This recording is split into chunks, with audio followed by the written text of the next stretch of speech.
Dans cette vidéo, nous allons passer à la configuration du DIP, le document d'information sur le personnel employé. Nous allons passer à sa configuration sur le programme SagePay. Alors, il faut savoir qu'il y a deux types de DIP. Il y a le DIP magnétique qui vous permet de faire la télédéclaration CNPS. Et nous avons le DIP simple qui présente toutes les informations financières relatives aux employés, comme son nom l'indique.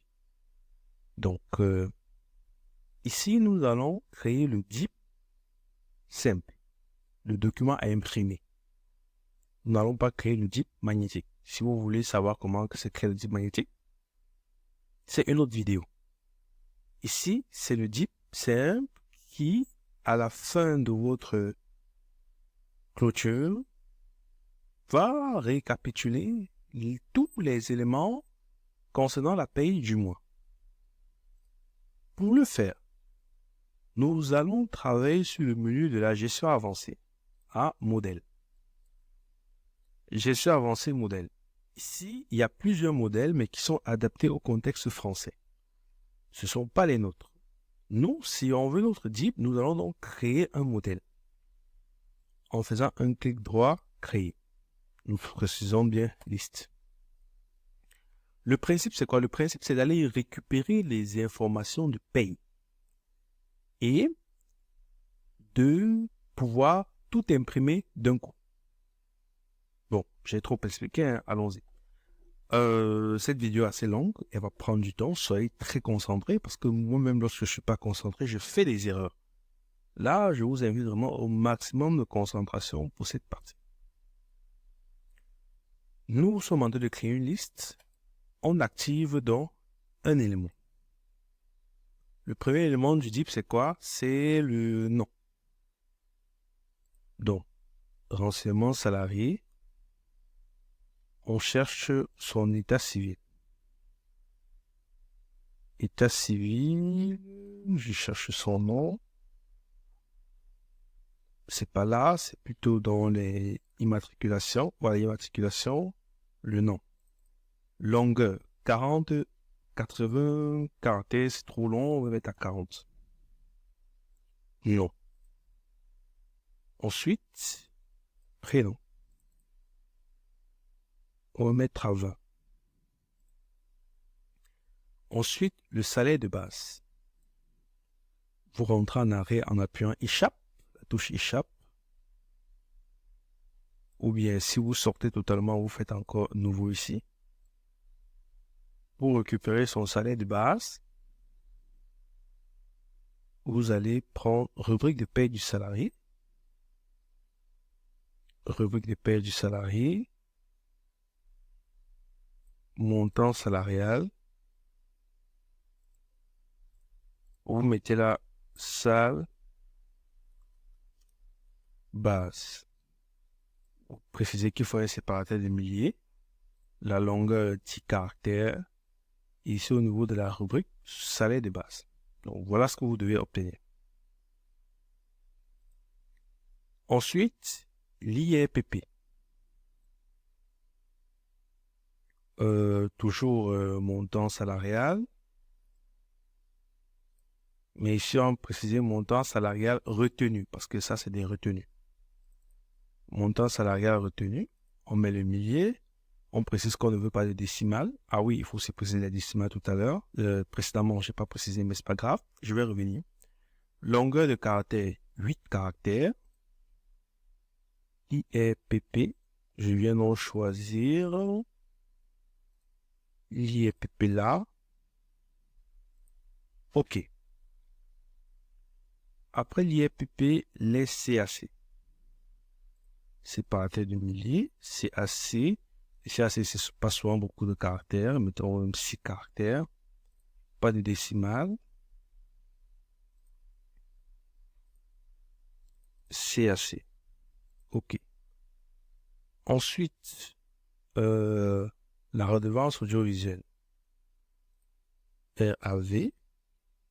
6 caractères. Pas de décimales. Les milliers. Là, retenue fiscale, redevance audiovisuelle, OK. Ensuite, taxe de développement local. Même chose. TDL. Bon, j'espère que je ne vais pas trop vite. Bon, dans tous les cas, c'est une vidéo, donc vous pourrez rentrer en arrière. TDL, vous choisissez la rubrique. TDL. C'est les retenues fiscales. TDL.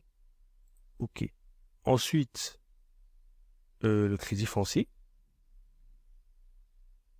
Le crédit foncier, c'est des charges patronales. Donc ça ne va pas donner. On va plutôt prendre montant patronal retenu. Montant patronal retenu pour crédit foncier. Crédit foncier, longueur 6. Décimale, on n'en veut pas. Séparateur de milliers. Crédit foncier.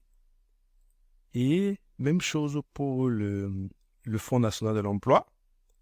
C'est des retenues, c'est des charges patronales.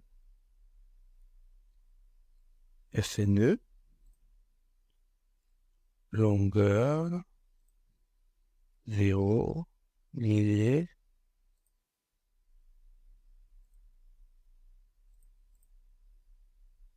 OK. Ensuite, qu'est-ce qu'on a? Je crois qu'on a pris toutes les retenues fiscales. Maintenant, on va prendre les retenues sociales. On va prendre la PVID. Il y a la PVID. Donc, montant salarial retenu. Je reviens ici pour la PVID du salarié, parce que la PVID du salarié, la PVID du patron. Donc, montant salarial retenu. PVID salarié. 8, 0. Je mets le séparateur de milliers. Je choisis la PVID.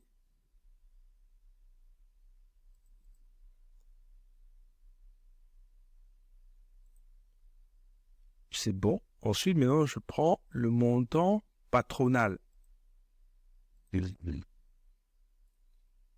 PVID patron. 8, 0, milliers. Toujours la PVID, puisque je me rappelais qu'on avait créé une partie salariale, une partie patronale. OK. Ensuite, les prestations familiales. Ça, c'est pas l'achat, c'est pas salarial, c'est patronal. Donc, on reste là. Prest familial. Pas de là. Pas de décimale, là. Prestation familiale. Et on termine par les risques professionnels.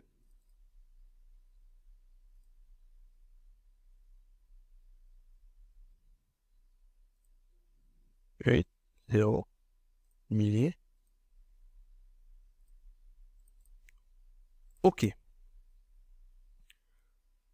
Donc, on va voir s'il y a des éléments qu'on peut modifier. Prénom, salaire de base. On lui dit qu'on ne veut pas de décimales. Je crois qu'elle y est pépéto. Oui. CAC. On va mettre ça à 8. 8, c'est le nombre de caractères. Si vous faites un peu d'informatique, vous savez ce que c'est qu'un caractère. 8, OK. On ferme. Là, on demande d'enregistrer. On va appeler ça DIP mensuel. OK. Oui. Maintenant, il y a une liste qu'on appelle DIP mensuel. Alors, comment ça se passe? Maintenant, lorsque je veux imprimer mon DIP, je viens d'abord, j'édite tous mes bulletins.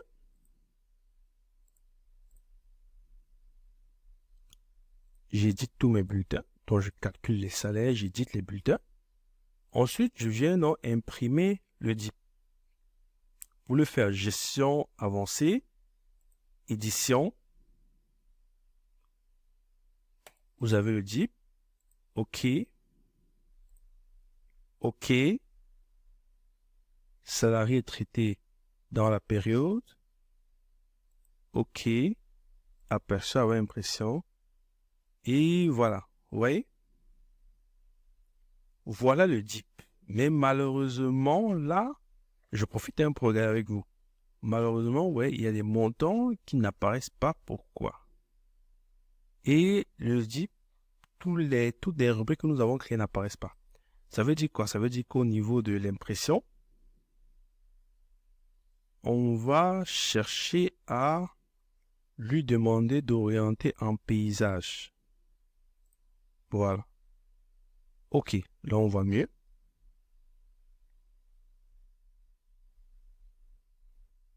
Là on voit mieux. Et vous constatez donc qu'on a pu reprendre tous les éléments qu'on a voulu. Salaire de base, IEPP, tous les montants apparaissent normalement là.